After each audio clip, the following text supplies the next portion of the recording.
آقا صلی اللہ تعالی علیہ وسلم کا ارشاد گرامی ہے۔ آقا صلی اللہ علیہ وسلم نے ارشاد فرمایا کہ جس شخص نے رمضان میں کسی روزے دار کو افطار کرایا تو اس کے تمام گناہ بخش دیے جاتے ہیں۔ دیکھیے عزیزان گرامی، روزہ افطار کرانے میں کتنا ثواب ہے، اللہ رب العزت نے کتنا ثواب رکھا ہے کہ واقعی میں اگر روزے دار کو افطار کرایا جائے تو اللہ رب العزت روزہ افطار کرانے والے کے گناہوں کو معاف فرما دیتا ہے، اللہ رب العزت اسے بخشش کا پروانہ عطا فرما دیتا ہے۔ اور ہمارے آقا صلی اللہ علیہ وسلم نے یہ بھی ارشاد فرمایا کہ جو شخص روزے دار کو پیٹ بھر کھلائے تو اللہ تعالیٰ اس شخص کو میرے حوض سے قیامت کے دن پانی پلائے گا، سبحان اللہ۔ پھر آقا نے فرمایا کہ جب وہ میرے حوض سے پانی پیے گا تو کبھی وہ پیاسا نہ ہوگا، یہاں تک کہ روزہ افطار کرنے والا جنت میں داخل ہو جائے گا۔ عزیزان گرامی، دیکھیے واقعی میں اللہ رب العزت نے کتنا ثواب رکھا ہے، اور جو روزے دار کو افطار کراتے ہیں اللہ رب العزت نے روزہ افطار کرانے میں کتنا ثواب رکھا ہے۔ تو عزیزان گرامی، اگر اللہ رب العزت نے استطاعت دی ہے تو ہو سکے ہم بھی کسی کو روزہ افطار کرائیں۔ غریب ہے اگر کوئی ہمارے پڑوس میں تو اس کا بھی خیال رکھیں، یتیم ہے تو ان کا بھی خیال رکھیں،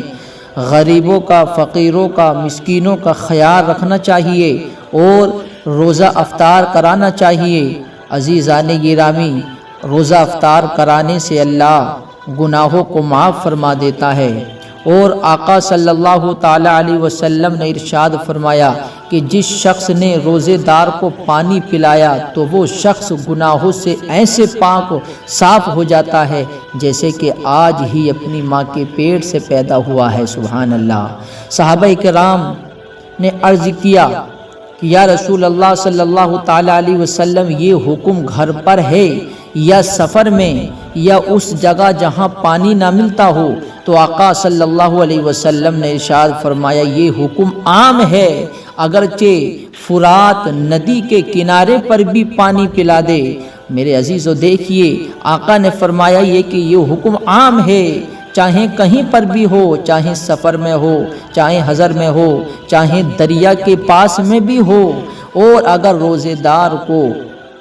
پانی پلا دے تو اللہ رب العزت گناہوں سے ایسے پاک کر دیتا ہے جیسے کہ ابھی اپنی ماں کے پیٹ سے پیدا ہوا ہے۔ عزیزان گرامی، واقعی میں ہمیں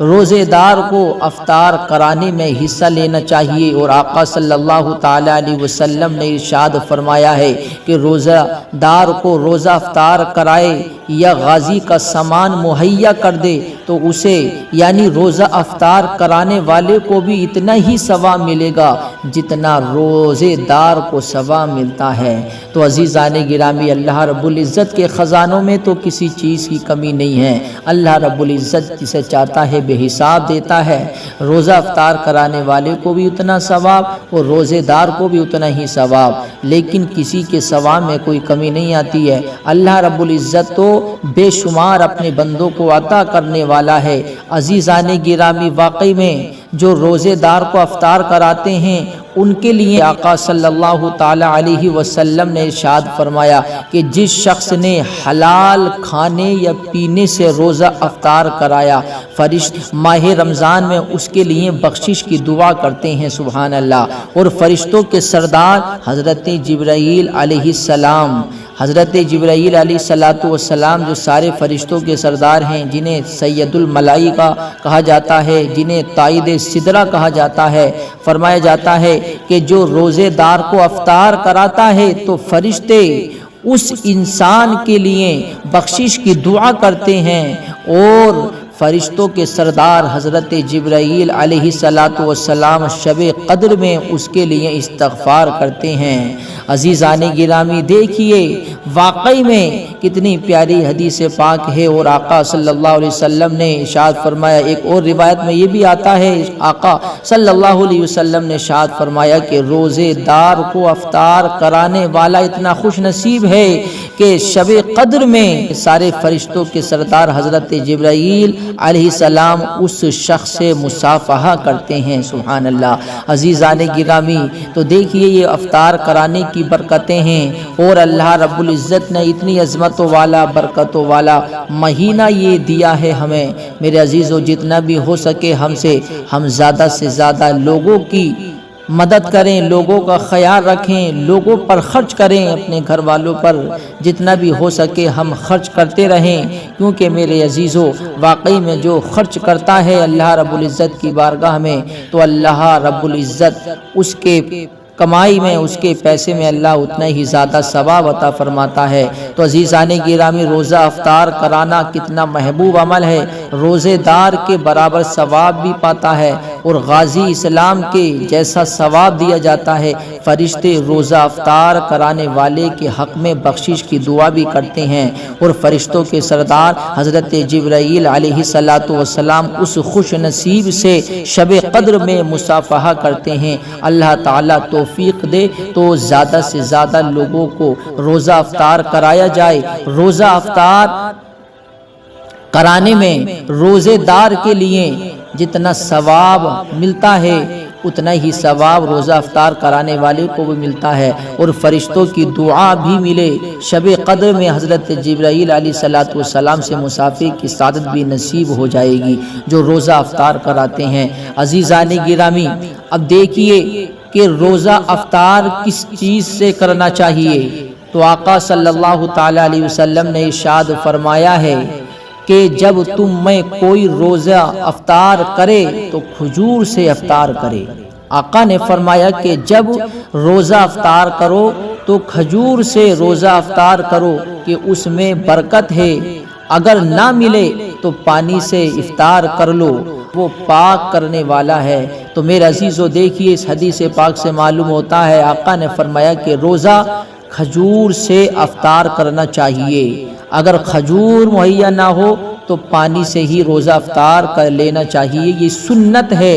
عزیزان گرامی، ایک اور حدیث پاک میں آتا ہے آقا صلی اللہ علیہ وسلم نے ارشاد فرمایا کہ روزہ افطار کے لیے کھجور یا پانی استعمال فرمایا کرتے تھے، اس لیے کھجور یا پانی سے روزہ افطار کرنا یہ سنت ہے، ہمارے آقا صلی اللہ تعالی علیہ وسلم کی سنت ہے۔ عزیزان گرامی، حضرت ابو ہریرہ رضی اللہ تعالی عنہ فرماتے ہیں کہ آقا صلی اللہ تعالی علیہ وسلم نے ارشاد فرمایا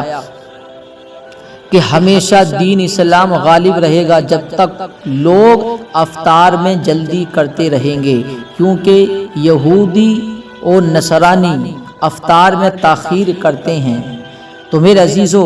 افطار کا وقت ہو جائے تو افطار جلدی کرنا چاہیے۔ افطار کے وقت میں، کیونکہ انسان جب افطاری کے وقت میں افطار نہیں کرتا، روزہ افطار نہیں کرتا اور تاخیر کرتے ہیں تو روزہ مکروہ ہو جاتا ہے، اس لیے جب افطاری کا وقت ہو تو فوراً روزہ افطار کر لینا چاہیے، اس لیے کہ آقا صلی اللہ تعالی علیہ وسلم نے ارشاد فرمایا کہ اللہ تعالیٰ فرماتا ہے میرے بندوں میں مجھے وہ بندے زیادہ پسند ہیں جو افطار میں جلدی کرتے ہیں۔ تو میرے عزیز و افطار میں جلدی کرنا چاہیے، جب وقت ہو جائے تو فوراً روزہ افطار کر لینا چاہیے۔ اور واقعی میں میرے عزیزو یہ اتنی برکتوں والا عظمتوں والا مہینہ ہے، اللہ رب العزت نے اگر ہمیں اتنی استطاعت دی ہے، طاقت دی ہے، تو میرے عزیزو ہم دوسروں کا بھی خیال رکھیں، زیادہ سے زیادہ غریبوں میں، زیادہ سے زیادہ فقیروں میں، زیادہ سے زیادہ یتیموں پر خرچ کریں۔ میرے عزیزو واقعی میں یہ اتنا پیارا عظمتوں والا برکتوں والا مہینہ ہے کہ ایک کے بدلے میں اللہ 70 نیکیاں عطا فرماتا ہے۔ اگر ہم ایک نیکی کریں تو اللہ اس کا ثواب ہمیں 70 کے برابر عطا فرمائے گا۔ تو واقعی میں میرے عزیزو ہم زیادہ سے زیادہ خیرات بھی کریں، اللہ کی راہ میں بھی خرچ کریں، اور اللہ کے نیک بندے اللہ رب العزت سے جو محبت کرنے والے ہوتے ہیں ان کا بھی ہم خیال رکھیں۔ تو میرے عزیزو واقعی میں اگر ہم اپنی زندگی اس طریقے سے گزاریں گے تو اللہ اس ماہ میں ہماری بخشش بھی فرمائے گا، اور اللہ رب العزت ہم کو دنیا میں بھی اور آخرت میں بھی کامیابی اور کامرانی عطا فرمائے گا۔